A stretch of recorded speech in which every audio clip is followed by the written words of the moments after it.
Hello सभी viewers का हमारे यूट्यूब चैनल लर्न डीप में स्वागत है। आज हम लोग वर्ल्ड ज्योग्राफी के नए अध्याय जिसमें सौरमंडल से रिलेटेड कुछ वस्तुनिष्ठ प्रश्नों का हल देखेंगे और उन सभी बिंदुओं पर चर्चा करेंगे जिनसे एग्जाम में प्रश्न पूछे जा सकते हैं। तो आइए, इससे पहले हम लोगों ने कुछ प्रश्न देख लिया था, लगभग 100 तक हम लोगों ने सॉल्यूशन देख लिया था। आज उससे आगे देखेंगे।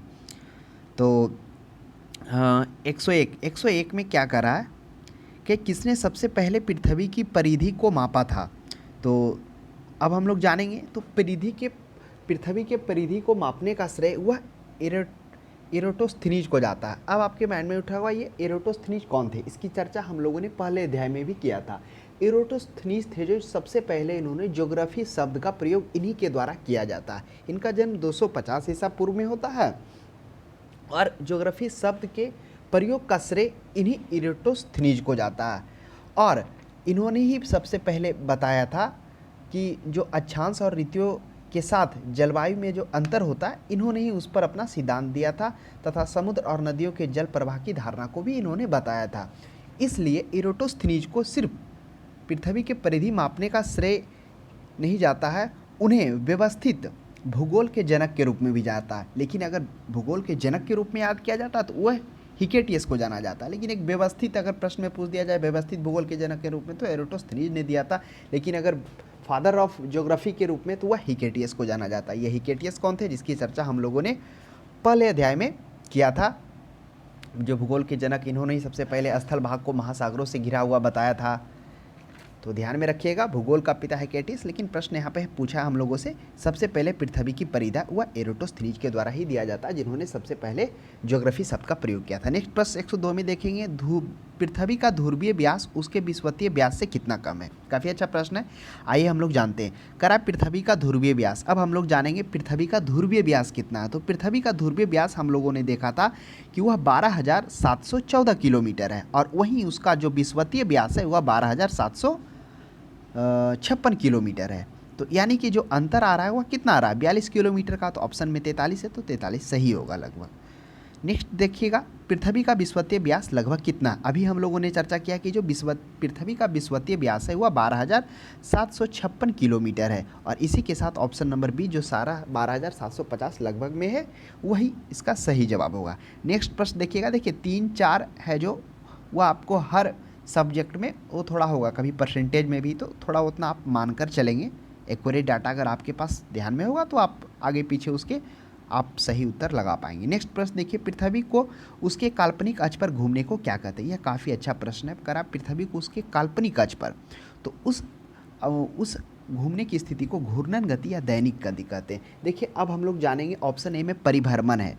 तो देखिए परिभ्रमण और परिक्रमण क्या होता है, ये दोनों में अंतर है। परिक्रमण हो गया कि जब पृथ्वी अपने अक्ष पर घूमते हुए सूर्य के चारों ओर परिक्रमा करती है, यानी ये सूर्य मान लेते हैं और ये पृथ्वी अंडाकार मार्ग में अपने अक्ष पर घूमते हुए सूर्य के चारों ओर जब परिक्रमा करेगी तो वह परिक्रमण गति होगा। लेकिन परिभ्रमण क्या होगा, लेकिन पृथ्वी जब सिर्फ अपने अक्ष पर 23.5 डिग्री घुसे जब अपने अक्ष पर चारों ओर घूमेगी तो जो वह एक घूमने में जो समय लेती है, कितना लेती है, 23 घंटा 56 मिनट 48 सेकेंड 0.09 सेकेंड। तो वह जो गति होता है वह परिभ्रमण कहलाता है, उसी को हम लोग घूर्णन या दैनिक गति भी कहते हैं। तो वही करा, काल्पनिक अक्ष पर घूमने को घूर्णन गति या दैनिक गति कहते हैं। इन चीज़ों को ध्यान से रखिएगा, नहीं तो परिक्रमण परिभ्रमण में आप कभी कभी कन्फ्यूज होते नजर आएंगे। नेक्स्ट देखिए 105 में करा, पृथ्वी की अपनी कक्षा में गति होती है। अब बताइए पृथ्वी की अपनी कक्षा में गति क्या होती है। तो पृथ्वी के अलावा हम लोगों ने देखा था सिर्फ 2 ग्रह को छोड़कर सभी का गति क्या होता है, वह होता है पश्चिम से पूरब की ओर। ये था उनका गति। तो पृथ्वी का जो गति हो जाएगा वह पश्चिम से पूरब की हो जाएगा। इसी के कारण हम लोगों ने देखा था तारे जो हैं पूरब से पश्चिम की ओर जाते हुए नजर आते हैं, इसी कॉन्सेप्ट के कारण, क्योंकि पृथ्वी क्या कर रही है, वह पश्चिम से पूरब की ओर घूम रही है और तारे क्या हो रहे हैं, वह पूरब से पश्चिम की ओर आते नज़र आ रहे हैं। आप इसका कॉन्सेप्ट हमने बताया था कि अगर आप रेलगाड़ी या बस पे बैठे हुए रहते हैं तो जिस तरह से आप आगे की ओर बढ़ते जाते हैं, अगर आप खिड़की से बाहर देखते हैं तो जो दृश्य होता है वह पीछे की ओर भागता जाता है। जितना स्पीड होगा उतना गति से वह अपोजिट साइड में निकलता जाता है। तो वही यहाँ पर कॉन्सेप्ट लगता है जिनसे प्रश्न कभी कभी पूछ दिया जाता है कि तारे पूरब से पश्चिम किस कारण ज़्यादा दिखाई देते हैं। तो पृथ्वी का जो घूर्णन अपनी कक्षा का गति है वो पश्चिम से पूरब की ओर है। तो और वो कौन से दो ग्रह हैं जिनका गति पश्चिम से पूरब नहीं है, यानी कि वह उनका क्लॉकवाइज है, घड़ी के सुई की दिशा में, वह अरुण है और शुक्र। यही शुक्र और अरुण दो ऐसे ग्रह हैं जो पूरब से पश्चिम की ओर अपना गति करते हैं। नेक्स्ट प्रश्न देखिएगा 106 में हम लोग देखेंगे। 106 में करा है पृथ्वी तथा सूर्य के मध्य सर्वाधिक दूरी किसके दौरान होती है। अब देखिए इसकी चर्चा हम लोग करते हैं। इसकी चर्चा हम लोगों ने पहले के क्लास में भी किया है। करा पृथ्वी और सूर्य के मध्य की दूरी, अभी हम लोगों ने देखा जो सूर्य बीच में हो गया है ना, उसके चारों ओर ग्रहों की चक्कर होती, उसमें से जो पृथ्वी है वह अपने मार्ग पर क्या करती है, अंडाकार मार्ग से सूर्य के चारों ओर वह क्या करती है, परिक्रमा करती है। तो उस अंडाकार मार्ग में परिक्रमण करने के दौरान कुछ समय ऐसा होता है कि एक बार वह सूर्य के नज़दीक में होती है और एक बार सूर्य के दूर में होती है। तो वह परिस्थिति ऐसा बनता है, जब वह सूर्य से पृथ्वी दूर होती है तो उस परिस्थिति को क्या कहते हैं, उस परिस्थिति को उपसौर कहते हैं। और जब सूर्य क्या होती है, पृथ्वी के नज़दीक होती है, यानी कुछ पृथ्वी के नज़दीक में आ जाती है, तो उसे हम लोग क्या कहते हैं, अपसौर के रूप में जानते हैं। तो वह जो पृथ्वी होती है जिस समय पृथ्वी से सबसे मैक्सिमम यानी सबसे दूरी पर होती है, उस समय जो परिस्थिति बनती है वह क्या बनती है, वह 4 जुलाई को बनती है। तो ध्यान में रखिएगा, है ना। तो देखिए थोड़ा सा हम उल्टा बोल दिए, है ना। जब दूर पर होता है तो वह अपसौर होता है। देखिए सूर्य केंद्र में हो गया, उसके चारों ओर क्या हो गया, अंडाकार मार्ग से पृथ्वी क्या कर रही है, परिक्रमा कर रही है। तो परिक्रमण करने के दरमियान दो परिस्थिति ऐसा आता है जब पृथ्वी सूर्य से एक बार सबसे दूरी पर होती है और एक बार उसके नज़दीक में होती है। तो जब सबसे दूर पर पृथ्वी होती है उस परिस्थिति को क्या कहते हैं, अपसौर कहते हैं, है ना। अप मतलब ऊपर हो गया, अप तो अपसौर हुआ 4 जुलाई को परिस्थिति बनता है। और जब पृथ्वी सूर्य के नज़दीक में होती है, वही उस अंडाकार मार्ग पर घूमते हुए, तब वह परिस्थिति क्या बनता है, वह उपसौर होता है। और वह क्या होता है, 3 जनवरी को होता है। तो जब वह सबसे दूर पर होती तो उस समय पृथ्वी और सूर्य के बीच की दूरी 152 मिलियन किलोमीटर की दूरी पर होती है, और जो सबसे नज़दीक होती है तो वह 147 मिलियन किलोमीटर पर होती है। तो ध्यान में रखिएगा। और जो एवरेज उसका दूरी है वह 149 मिलियन किलोमीटर है। तो ध्यान में रखिएगा, कह रहा है कि सूर्य के मध्य सर्वाधिक दूरी, तो सर्वाधिक दूरी में क्या हो गया, उसमें हो गया अप हो गया, तो अप हो गया अपसौर। और इस अपसौर को इंग्लिश में क्या कहते हैं, एपीहेलियन कहते हैं। तो ध्यान में रखिएगा उपसौर, और उपसौर में क्या हो गया, सबसे नज़दीक में हो गया। नेक्स्ट प्रश्न 107 में है, ऋतुएं निम्नलिखित के कारण होती है। अब देखिए यह जो ऋतुएं परिवर्तन होती है वह मेन रूप से पृथ्वी के कक्ष तल से झुकाव के कारण यह होती है। तो ध्यान में रखिएगा, कक्ष तल से पृथ्वी के अक्ष के झुकाव के कारण ऋतु परिवर्तन होता है। लेकिन ऑप्शन में यहाँ पर है पृथ्वी का घूर्णन गति। तो पृथ्वी का जो घूर्णन गति होता है वो तो हम लोगों ने देखा था कॉन्सेप्ट में कि उसके कारण क्या हो रहा है, दिन और रात हो रहा है। तो पृथ्वी एक घूर्णन करने में अपने अक्ष पर कितना समय लगती है, 23 घंटा 56 मिनट 48.09 सेकेंड, वह उसी के कारण दिन रात होता है। ऑप्शन बी में करा है सूर्य के चारों ओर पृथ्वी की परिक्रमा के कारण। तो देखिए यह जो है सूर्य के चारों ओर पृथ्वी के परिक्रमण के कारण तो ऋतु परिवर्तन पर प्रभाव तो पड़ता ही पड़ता है, लेकिन जो मेन रूप से इसका जो कारण है वह है क्या, कक्ष तल से पृथ्वी का अक्ष झुकाव के कारण ऋतु परिवर्तन होता है। जिस तरह से हम लोगों ने देखा था किस तरह से पृथ्वी का क्या है, अपने अक्ष पर 23.5 डिग्री झुकाव होने के कारण जब क्या होता है, एक समय जब पृथ्वी उत्तरायण दिशा में यानी कि उत्तर दिशा में पृथ्वी की ओर झुका रहता है। झुका इसलिए रहता है क्योंकि वह 23 डिग्री झुका हुआ है। जब उत्तरायण होता है तब उस समय सूर्य की किरणें कर्क रेखा पर सीधी पड़ती है, जहाँ पर ग्रीष्म ऋतु होता है। वह परिस्थिति 21 जून को होता है। और वहीं दक्षिणी गोलार्ध में सूर्य की किरणें कम और तिरछी पड़ती है, जिसके कारण यहाँ पर शीत ऋतु होता है। तो जो मेन है उसका पृथ्वी का अक्ष तल से झुकाव के कारण। तो ऑप्शंस में तो वो है नहीं, तो आप बी नंबर ऑप्शन पर्याप्त होगा इसमें। पृथ्वी का अक्ष से 23.5, ये अक्ष से 23.5 होगा, 66 नहीं होगा, ये 63.5 कहाँ होगा, वह अक्ष तल से हो जाएगा। तो ऑप्शन बी मारेंगे इस परिस्थिति में। नेक्स्ट प्रश्न 8 में देखिएगा, पृथ्वी के आकार में छोटे ग्रह पृथ्वी से आकार में है, कौन छोटा ग्रह पृथ्वी से। अब आपको मालूम होगा आकार में सबसे बड़ा ग्रह कौन है, तो वह है बृहस्पति। बृहस्पति के बाद कौन है, शनि। शनि के बाद कौन है, अरुण। अरुण के बाद कौन है, वरुण। वरुण के बाद कौन है, वह है पृथ्वी। पृथ्वी के बाद कौन है, शुक्र है। शुक्र के बाद कौन है, मंगल है। मंगल के बाद बुध है। तो पृथ्वी से छोटा ग्रह हो जाएगा वह हो जाएगा शुक्र और मंगल। देखिए शुक्र और मंगल ऑप्शन नंबर सी में। नेक्स्ट प्रश्न 9 में 109 में निम्नलिखित में से किसने पहली बार कहा था कि पृथ्वी गोल है? अब किसने यह कहा था? एरिस्टोटल ने, कॉपरनिकस ने, एस्ट्रेबो में। तो आइए हम लोग जानते हैं। एराटोस्थनीज और अरस्तु वे थे जिन्होंने सबसे पहले ये बताया था, खोज की थी कि पृथ्वी गोल है। पहला विचार ग्रीक दार्शनिक एराटोस्थनीज द्वारा ही क्या किया गया था? व्यक्त किया गया था, जिसने 4वीं शताब्दी ईसा पूर्व में ग्रह की त्रिज्या को मापा था। तो एरिस्टोस्थनीज ही हो जाएगा इसका पर्याप्त आंसर। कॉपरनिकस क्या था? कॉपरनिकस में हम लोगों ने देखा था जिन्होंने प्रथम यूरोपीय खगोलविद थे जिन्होंने पृथ्वी को ब्रह्मांड के केंद्र से बाहर बताया था।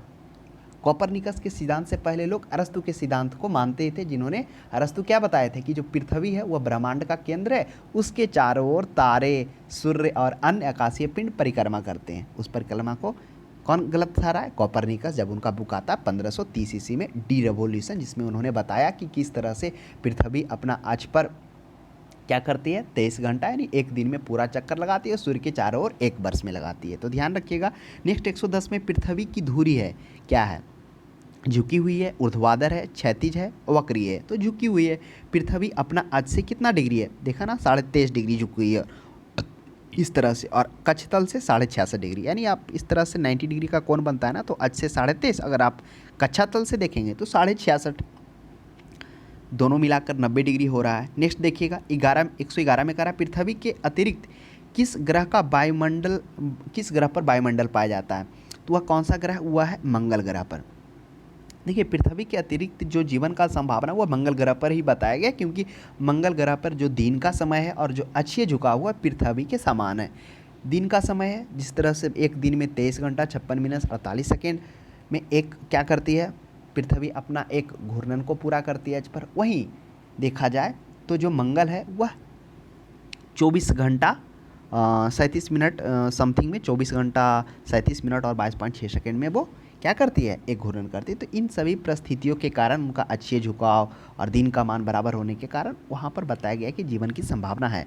तो वहीं पर है जो पृथ्वी के अतिरिक्त वायुमंडल पाया गया वह मंगल पर पाया गया। अब आपके माइंड में उठ रहा होगा मंगल में जो वायुमंडल है उसमें मुख्यतः कौन कौन गैसों का प्रतिशत ज़्यादा है? तो सबसे ज़्यादा तो कार्बन डाइऑक्साइड है 95%, 1 से 3% नाइट्रोजन है, आर्गन 102% है, बाकी 0.1 से 0.4% ऑक्सीजन की है। लेकिन जो मंगल ग्रह का जो वायुमंडल है उसमें ओजोन परत के स्तर का अभाव पाया गया है। तो ध्यान में रखिएगा, वायुमंडल पाया गया वह मंगल हो जाएगा। नेक्स्ट है लाल ग्रह दिखाई देने वाला ग्रह। तो लाल ग्रह दिखाई देता है वह मंगल, किस कारण? क्योंकि जो मंगल पर है वह क्या है, वहाँ पर आयरन ऑक्साइड की उपस्थिति के कारण इसकी सतह लाल दिखाई देती है, इसलिए इसे लाल ग्रह के रूप में जाना जाता है। अगर पूछ दिया जाए किसके कारण, तो आयरन ऑक्साइड की उपलब्धता के कारण, उपस्थिति के कारण। नेक्स्ट प्रश्न देखिएगा 113 में कह रहा पृथ्वी के अतिरिक्त किस ग्रह पर ऋतु परिवर्तन संभव है? तो किसके कारण ऋतु परिवर्तन संभव है? किस ग्रह पर? वह है मंगल ग्रह पर। तो अभी हम लोगों ने जाना कि क्यों क्या है ऋतु परिवर्तन। अभी हम लोगों ने देखा ऋतु परिवर्तन के लिए क्या है, ग्रह का अक्षीय झुकाव बहुत ही डिपेंड करता है। जिस तरह से हम लोगों ने जाना था कि पृथ्वी का जो अक्षीय झुकाव है उसके कारण ऋतु परिवर्तन होता है। जिस तरह से हम लोगों ने देखा कि जब पृथ्वी सूर्य की परिक्रमा कर रही होती है, जब एक परिस्थिति आता है वह 21 जून को, तब उसका वह उत्तरायण होता है, यानी उत्तरी सिरा उसका सूर्य के प्रकाशमान में होता है। उस समय सूर्य की किरणें पृथ्वी के कर्क रेखा पर सीधी पड़ती है उत्तरी गोलार्ध में, और दक्षिणी गोलार्ध में कम एवं तिरछी पड़ती है, जिसके कारण वहाँ शीत ऋतु होता है। तो वही अक्षीय झुकाव के कारण, तो मंगल का भी जिस तरह से पृथ्वी का अक्षीय झुकाव 23.5 डिग्री है, उसी तरह मंगल का जो अक्षीय झुकाव है वह कितना है, वह लगभग 27 डिग्री 12 मिनट है। तो ध्यान में रखिएगा 27 डिग्री 12 मिनट है, 27 है या 25 है, शायद 25 है, 27 नहीं है, 25 डिग्री 12 मिनट इसका क्या है, अक्षीय झुकाव है मंगल का, जिसके कारण यहाँ पे ऋतु परिवर्तन संभव बताया गया है। नेक्स्ट प्रश्न देखिएगा 114 में पृथ्वी के अतिरिक्त किस ग्रह पर मानव उपस्थिति की संभावना है? अब बताइए कौन सा ग्रह पर? मंगल, बुध, शुक्र एवं शनि। स्वाभाविक सी बात है मंगल पर होगा। अभी हम लोगों ने देखा था कि जो मंगल पर ग्रह है वह दिन और अक्षीय झुकाव पृथ्वी के समान है। जिस तरह से पृथ्वी का एक दिन 23 घंटा 56 मिनट और 48.09 सेकेंड का होता, उस तरह मंगल पर भी 24 घंटा 37 मिनट 22.0 सेकेंड का हो रहा है। उसका अक्षीय झुकाव भी लगभग पृथ्वी के समान है, जहाँ पृथ्वी का 23.5 डिग्री है और वहाँ मंगल का 25 डिग्री 12 मिनट है। इन सभी के कारण वहाँ पर ऐसा बताया गया है कि मानव की उपस्थिति की संभावना है।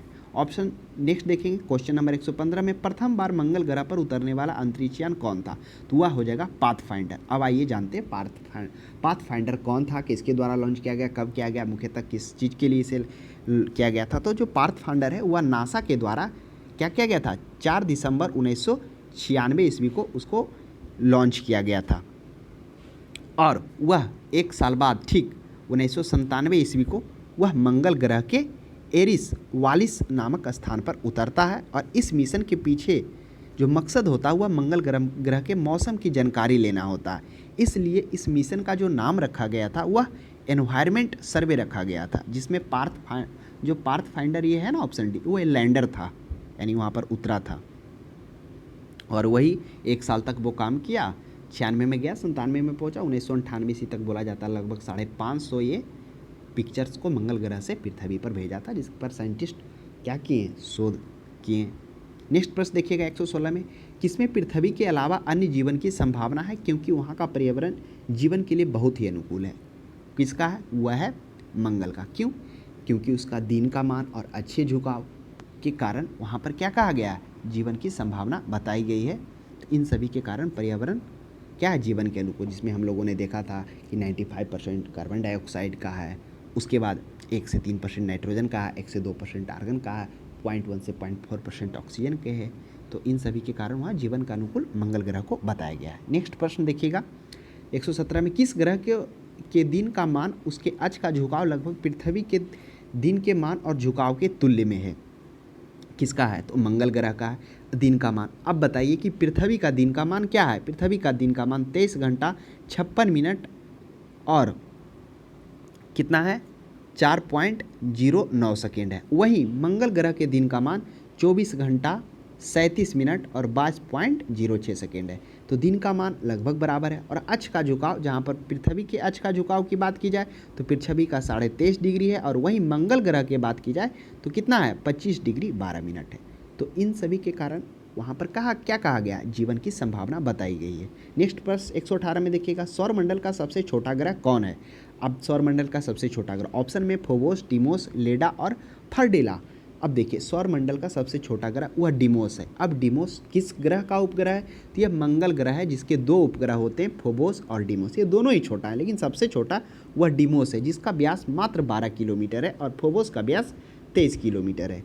तो इसके कारण डिमोस सबसे बड़ा है। अब आपके माइंड में उठ रहा होगा कि सबसे बड़ा कौन ग्रह है, तो वह बृहस्पति का ग्रह गैनीमेड, जिसको हम लोग देखेंगे, जो क्या है 5260 किलोमीटर के साथ सबसे बड़े उपग्रह के रूप में जाना जाता है।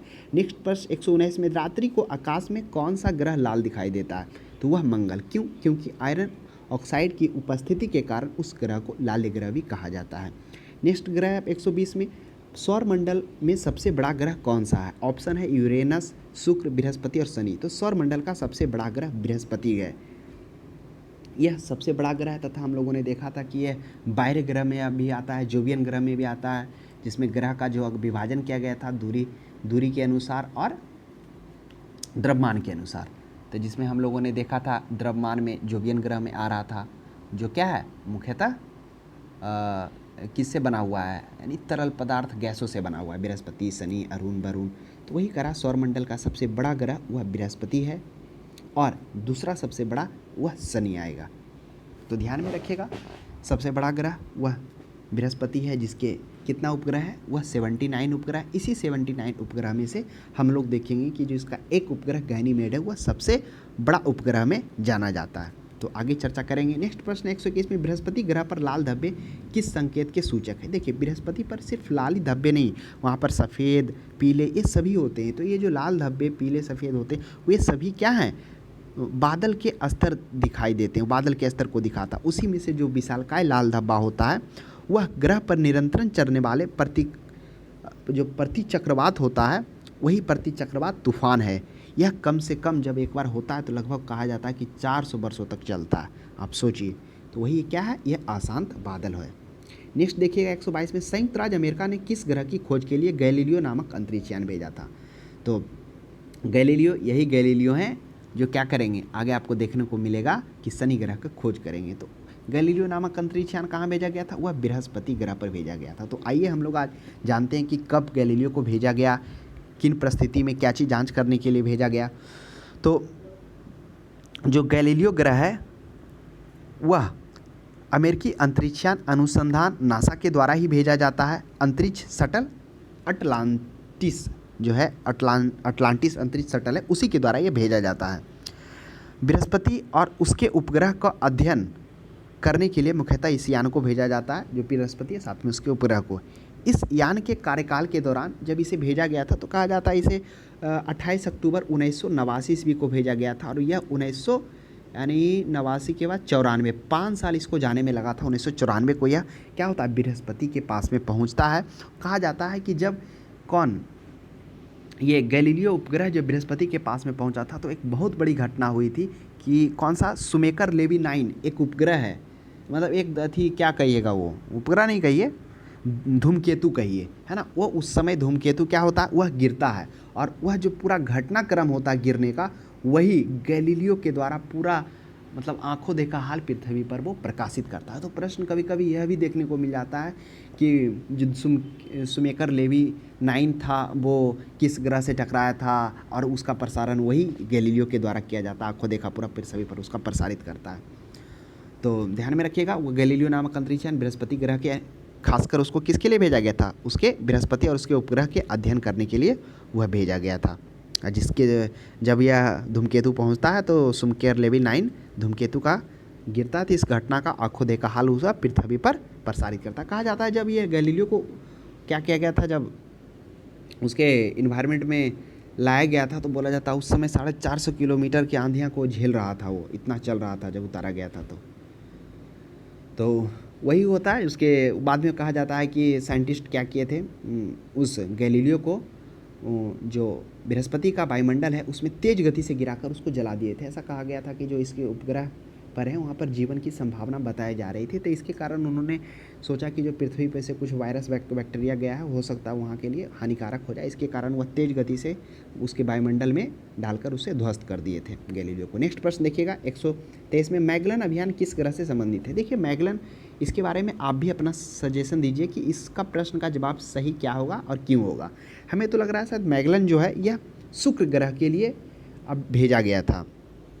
मैगलन अभियान ये वही लगभग 1035 किलोग्राम का होता है जो रोबोटिक अंतरिक्षयान शुक्र ग्रह के मानचित्रण और ग्रहीय गुरुत्वाकर्षण को मापने के लिए किया गया था। लेकिन बहुत सारे जगह इसका आंसर अलग भी मिल रहा है, तो आप भी बताइए क्या इसका सही जवाब होगा।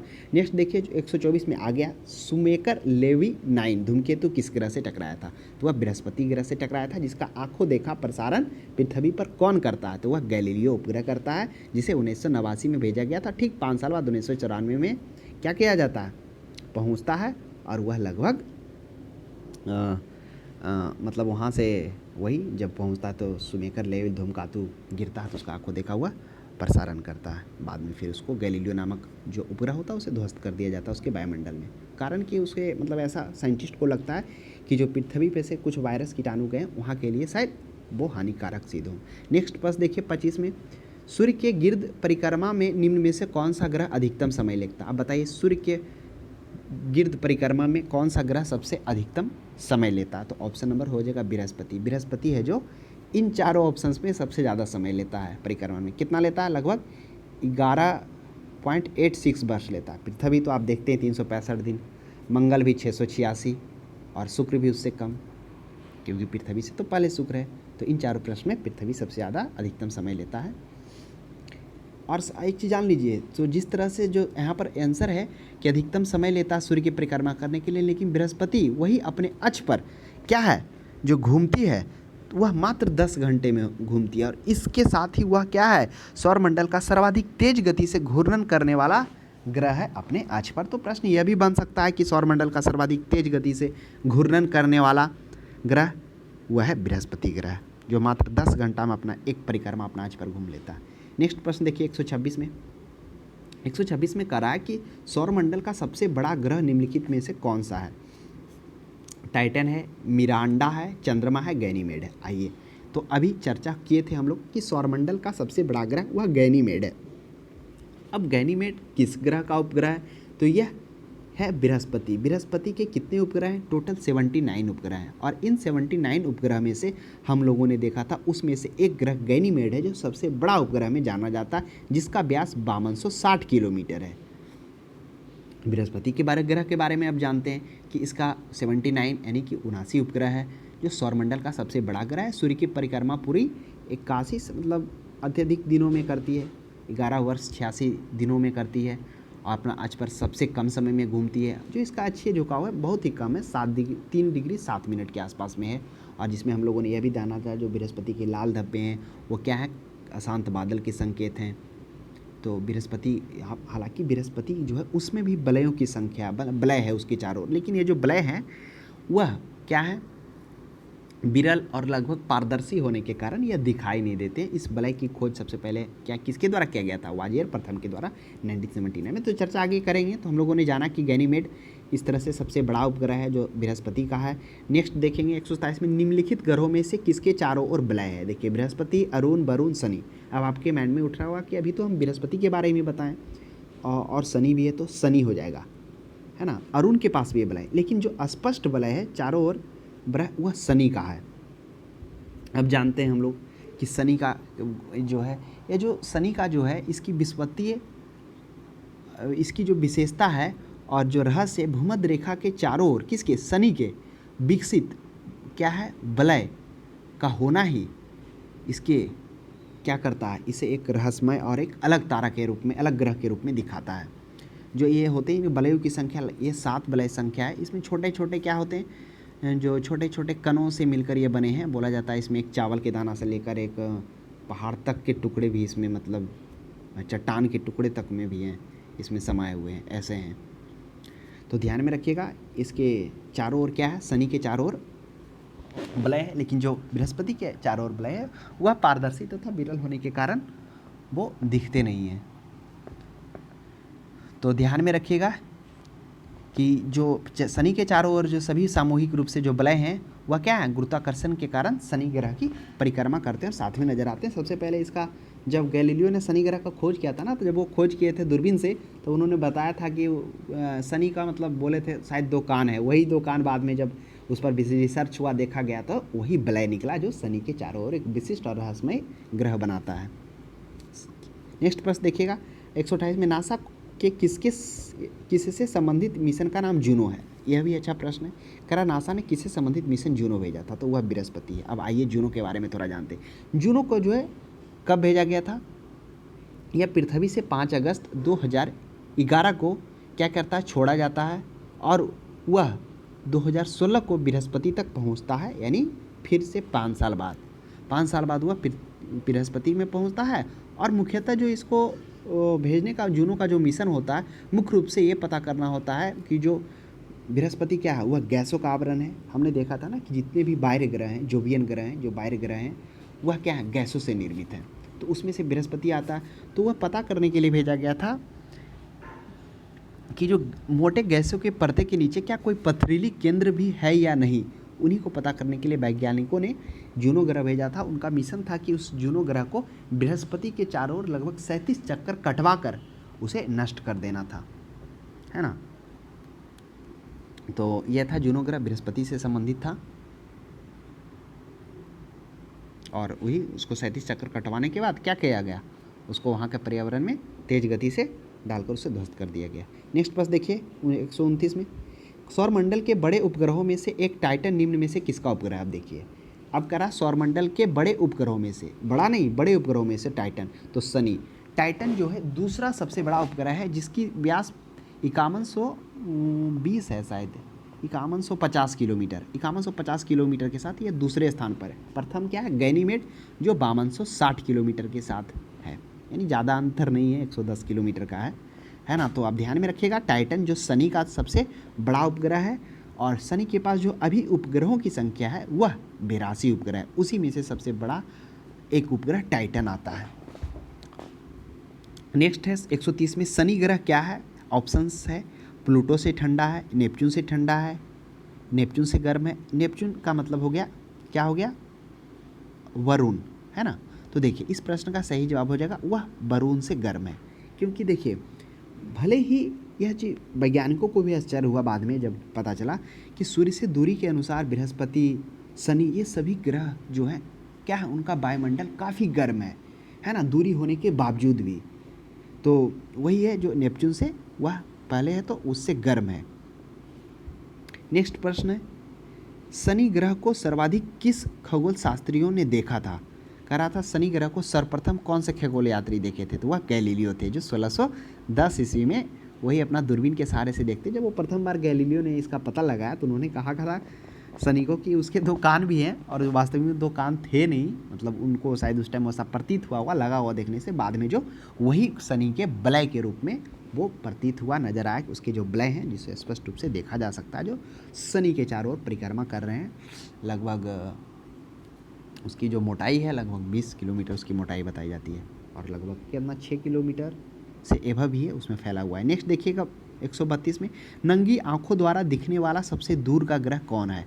अब कह रहा है नंगी ग्रह, बृहस्पति भी दूर है, यूरेनस भी दूर है, प्लूटो बताइए। अब नंगी आंखों से जिसे आप देख सकते हैं तो शनि है, ये चमकीला ग्रह है और दूर है। बाकी यूरेनस को आप नहीं देख सकते हैं, प्लूटो को भी नहीं देख सकते, तो शनि ग्रह को ही आप देख सकते हैं, क्योंकि जो बड़े आकार और उच्च धवलता के कारण शनि ग्रह रात्रि में दिखाई देता है।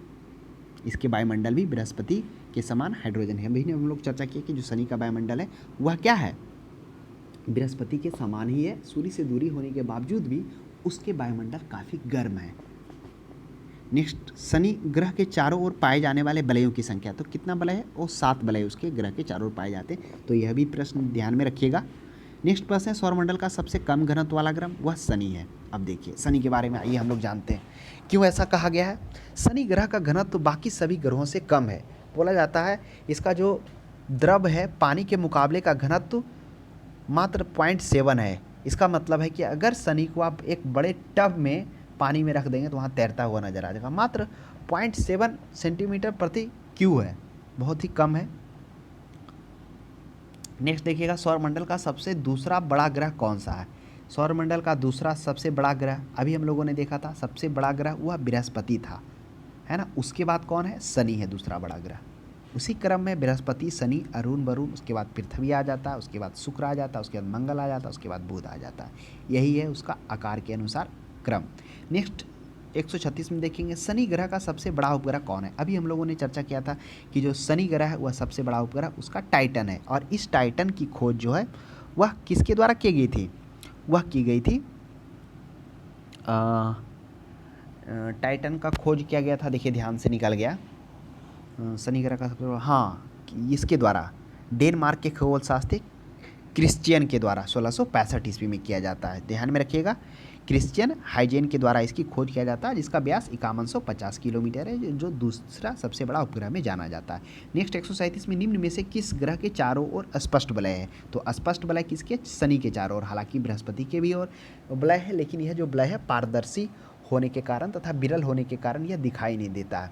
और जो वलय है, कौन सा वलय? जो बृहस्पति पे वलय है, उस वलय की खोज की गई थी। कब की गई थी? तो बृहस्पति पर वलय की खोज 1979 ईस्वी में की गई थी, है ना, वाजियर प्रथम के द्वारा किया गया था। और शनि पर वलयों की खोज वह तो की गई थी इससे ठीक बहुत पहले किया गया था, यानी आप 1665 ईस्वी में मान लीजिए, है ना, क्रिस्चिपर के द्वारा। नेक्स्ट देखिएगा 138 में, यूरेनस की खोज किसने की थी? अब यूरेनस का हिंदी क्या हो गया? यूरेनस का मतलब हो गया अरुण, और नेपच्यून का मतलब हो गया वरुण। तो यूरेनस की खोज कौन किए थे? तो यूरेनस की जो खोज किया जाता है वह हार्सेल के द्वारा किया जाता है। तो यह कब किया जाता है? यूरेनस की खोज वह किया जाता है लगभग 1781 ईस्वी में। तो यूरेनस जो है वह आकार की दृष्टि से तीसरा है, आकार में तो तीसरा है ना, क्योंकि पहला बृहस्पति, शनि, उसके बाद अरुण आता है। तो यूरेनस आकार की दृष्टि से तीसरा है, और सूर्य की दूरी के अनुसार यह 7वां ग्रह है। इसकी खोज 1781 ईस्वी में किसके द्वारा किया जाता है? हार्सेल, वही विलियम हार्सेल के द्वारा किया जाता है। और गैलीलियो के बारे में भी जाना है, जो शनि ग्रह के कोपरनिकस के बारे में हम लोगों ने जाना कि कोपरनिकस क्या थे? वह यूरोपीय खगोल शास्त्री थे जिन्होंने सबसे पहले पृथ्वी को ब्रह्मांड के केंद्र से बाहर बताया, तथा उन्होंने अपना डी रिवोल्यूशन बुक को प्रकाशित किया, जिसमें उन्होंने बताया कि किस तरह से पृथ्वी सूर्य की परिक्रमा करती है तथा अपने अक्ष पर परिक्रमा करती है। नेक्स्ट 139 में, कौन सा ग्रह सर्वाधिक गैसों से घिरा हुआ? आप देखिए, गैस से तो बना हुआ बृहस्पति भी है, अरुण भी है, वरुण भी है, लेकिन सर्वाधिक गैसों से घिरा हुआ कौन है? Arun, Varun, Pluto, Uranus, Venus. तो इस प्रश्न का सही जवाब हो जाएगा, वह हो जाएगा यूरेनस, है ना। यूरेनस यानी कहने का मतलब अरुण, है ना। यह सर्वाधिक गैसों से घिरा हुआ है। जिस प्रकार से क्या है, हम लोगों ने देखा था कि बृहस्पति जो है और शनि है गैसों से घिरा, उसी के भांति जो है क्या है, यह भी ग्रह ग्रह गैसों से घिरा हुआ, जिसमें हाइड्रोजन, हीलियम, आर्गन मुख्यतः प्रमुख गैस है।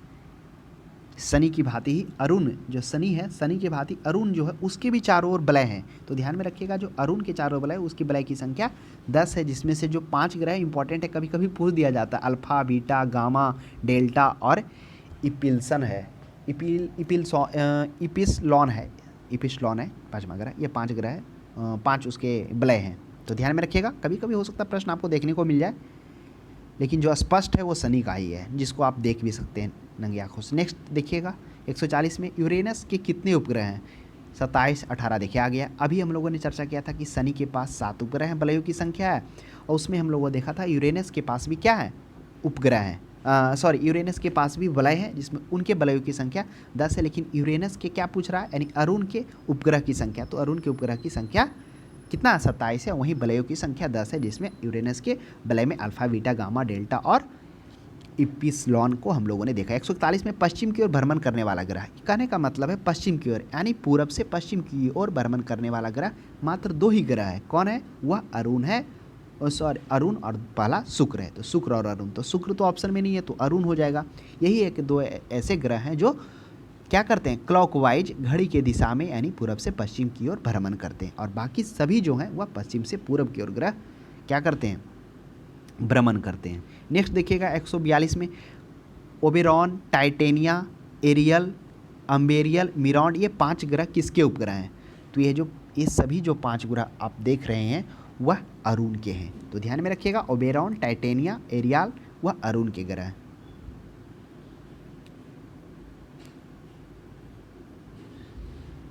अरुण के टोटल कितने ग्रह हैं? वह है 27, जिसमें से यूरेनस हम लोगों ने देखा था। नेक्स्ट 143 में देखिएगा, अपनी धुरी पर सूर्य की ओर अधिक झुकाव के कारण निम्न में से कौन सा ग्रह लेटा हुआ ग्रह के उपनाम से जाना जाता है? तो कौन सा ग्रह? बृहस्पति, शनि, अरुण, वरुण। तो लेटा हुआ ग्रह के रूप में कौन जाना जाता है? तो वह जाना जाता है अरुण। अब देखिए ऐसा क्यों है, क्योंकि अरुण जो है बोला जाता है कि जो अपना अक्ष पर है वह 97.77 डिग्री लेटा हुआ, मतलब समझिए सौरमंडल के लगभग समानांतर है। इसके कारण इसे सर्वाधिक लेटा हुआ ग्रह के रूप में जाना जाता है। तो ध्यान में रखिएगा अरुण को। नेक्स्ट प्रश्न अब हम लोग देखेंगे 144 में, यूरेनस सूर्य के चारों ओर एक चक्कर कितने वर्षों में लगाते हैं? अब देखिए यूरेनस सूर्य के चारों ओर, यूरेनस कहने का मतलब हो गया अरुण। तो जिस तरह से हम लोगों ने देखा था बृहस्पति सूर्य के चारों ओर 11 पॉइंट समथिंग, यानी कि 11 लगभग 12 वर्षों में कहिए एक चक्कर पूरा कर रहा था। उसके बाद हम लोगों ने देखा था यूरेनस के बाद क्या देखा था, शनि के बारे में देखा था। तो शनि कितना दिनों में पूरा कर रहा था? जो शनि है लगभग मतलब इससे ज़्यादा ही कह दीजिए, और उसमें से सबसे ज़्यादा जो है वह कौन है? वह है यूरेनस। यूरेनस कितना दिन में पूरा कर रहा है? यूरेनस बोले तो अरुण, यह लगभग 200, यानी आप कह सकते हैं कि 84 दिनों में, है ना, 84.03 दिनों में। तो ध्यान में रखिएगा। और वही जो यूरेनस के बाद आ गया अरुण के बाद वरुण, वो तो और है ज़्यादा, वह लगभग 164 वर्ष में पूरा कर रहा है। और शनि को हम लोगों ने देखा था, तो शनि का है लगभग आप मान लीजिए 29 वर्ष है ना, ध्यान रखिएगा, थोड़ा हो सकता है प्रश्न पूछ दिया जाए। 11, 29, फिर उसके बाद 84, फिर 164, यही है। 145 में देखेंगे, अन्य ग्रहों की अपेक्षा विपरीत दिशा में घूमने वाला ग्रह कौन है? अब बताइए, अन्य ग्रहों की अपेक्षा विपरीत, तो अभी हम लोगों ने देखा 2 ही ग्रह तो है। कौन कौन है? शुक्र है और अरुण है। अरुण को क्या कहते हैं? अरुण को हम लोग यूरेनस कहते हैं। तो ऑप्शन नंबर सी यूरेनस है। और अगर शुक्र रहता तो शुक्र भी होता, शुक्र है ही नहीं ऑप्शन में। 146 में देखेंगे, कौन सा ग्रह हरे रंग प्रकाश को सर्जित करता है? अब ऐसा क्यों कहा गया? तो वह ग्रह हो जाएगा, कौन सा ग्रह हो जाएगा? वह वरुण। ऐसा क्यों कहा गया? अब आइए थोड़ा जानते हैं। कह रहा है कि उस ग्रह की खोज 1846 ईस्वी में बरू के जर्मन खगोल शास्त्री जो थे जॉन गले के द्वारा किया जाता है। किसका? वरुण ग्रह का। सूर्य के सर्वाधिक दूरी पर यही ग्रह है, लगभग बोला जाता है सर्वाधिक दूरी मतलब सबसे अधिक दूरी पर आप मान लीजिए 4496 मिलियन किलोमीटर की दूरी पर। इस ग्रह का जो वायुमंडल है अति सघन है, इसके चारों ओर जो है अति शीतलन क्या है? मीथेन के बादल हैं, और इसी के कारण अतिशीतलन मीथेन के बादल के कारण ही इस ग्रह को हरे रंग प्रकाश उत्सर्जित करता है और ऐसा प्रतीत होता है, दिखाई देता है। इसके वायुमंडल में अमोनिया, हाइड्रोजन, हीलियम, एथेन आदि भी हैं, लेकिन वायुमंडल के अति सिघनन के कारण, वो मीथेन के जो बादल होते हैं उसके कारण ये हरे दिखते हैं। तो ऑप्शन हो जाएगा वरुण। और किस गैस के कारण, तो मीथेन आप मारेंगे तो सही होगा। नेक्स्ट प्रश्न 147, सौर परिवार के निम्न ग्रहों में से कौन सा ग्रह सबसे अत्यधिक ठंडा है? अब जो सबसे अधिक दूरी रहेगा, है ना, तो नेपच्यून, पृथ्वी, मंगल, बुध, तो नेपच्यून ही हो जाएगा। नेपच्यून बोले तो वरुण हो जाएगा। नेक्स्ट है 148 में किस ग्रह की उपस्थिति के कारण वरुण ग्रह को हरे रंग दिखाई देता है? अभी हम लोगों ने देखा था कि जो वरुण ग्रह है उसकी खोज 1846 ईस्वी में किया जाता है। किनके द्वारा किया जाता है? जॉन गले के द्वारा किया जाता है। उसके बाद सूर्य की सर्वाधिक दूरी पर कौन ग्रह है? यही वरुण है, अवस्थित है, जिसमें हम लोगों ने देखा था इस ग्रह का जो वायुमंडल है अति सघन है तथा इसके चारों ओर अति शीतलन मीथेन के बादल होने के कारण यह ग्रह का रंग क्या दिखाई देता है? हरा दिखाई देता है, मीथेन के कारण। नेक्स्ट प्रश्न देखिएगा 149 में हम लोग देखेंगे। 149 में करा है निम्नलिखित में से कौन से दो ग्रह सहोदर भाई के नाम से जाने जाते हैं? अब ऐसा क्यों कहा गया है? ऑप्शन में बुध शुक्र, पृथ्वी शुक्र, बृहस्पति शनि और अरुण वरुण। वह अरुण वरुण होगा, क्योंकि यह दोनों ग्रह का जो लगभग संरचना इसका है यह समान है, घनत्व और तथा दोनों का द्रव्यमान के समान होने के कारण इस प्रकार संभव है कि इसकी आंतरिक संरचना को भी अरुण के समान ही होगा, कहा गया ऐसा। इसलिए अरुण वरुण को जुड़वा ग्रह के रूप में, सहोदर भाई के रूप में भी जाना जाता है। नेक्स्ट प्रश्न देखिएगा 150 में सौर मंडल का सबसे छोटा ग्रह कौन है? अब बताइए। इस प्रश्न का तो सही जवाब 100 बुध हो जाएगा, सबसे छोटा, सबसे नज़दीक में है। और नेक्स्ट प्रश्न देखिएगा कौन सा ग्रह सूर्य तथा पृथ्वी के दोनों से सर्वाधिक दूरी पर है? अब करा सूर्य से भी और पृथ्वी से भी, स्वाभाविक सी बात है, जो सबसे दूरी होगा। तो इसमें से चारों ऑप्शन में सबसे ज़्यादा दूरी पर नेपच्यून है, यानी कि वरुण है, तो यह वरुण हो जाएगा क्या? सबसे अत्यधिक दूरी पर, सूर्य से भी और पृथ्वी से भी। और वास्तविकता में भी सबसे ज़्यादा दूरी है। हमने अभी चर्चा किया कि सोच लीजिए 4,496 मिलियन किलोमीटर यहाँ है।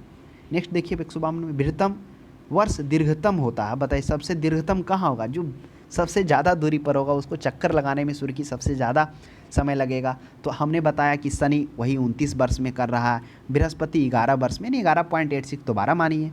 वहीं पृथ्वी जहाँ पर हम लोगों ने देखी 365 दिन में, वहीं नेपच्यून बोले तो वरुण, अरुण का तो हम लोगों ने देखा था 84 वर्ष में, और वहीं नेपच्यून 164 के साथ सबसे ज़्यादा समय में कर रहा है। और नेक्स्ट है 53 में सौरमंडल का बारहतम ग्रह कौन हो जाएगा? अब आप बता दीजिए कौन बारहतम ग्रह। तो हम लोगों ने देखा था कि जो दूरी के अनुसार है उसे क्या किया गया? दो भागों में बांटा गया ग्रह को। एक क्या कहलाया दूरी के अनुसार में? एक जोवियन ये आंतरिक ग्रह और ये बाह्य ग्रह। तो बाह्य ग्रह में कौन कौन आ रहा था? बृहस्पति आ रहा था, शनि आ रहा था, अरुण वरुण। तो बाह्यतम ग्रह में वही हो जाएगा। बाह्यतम ग्रह कौन है?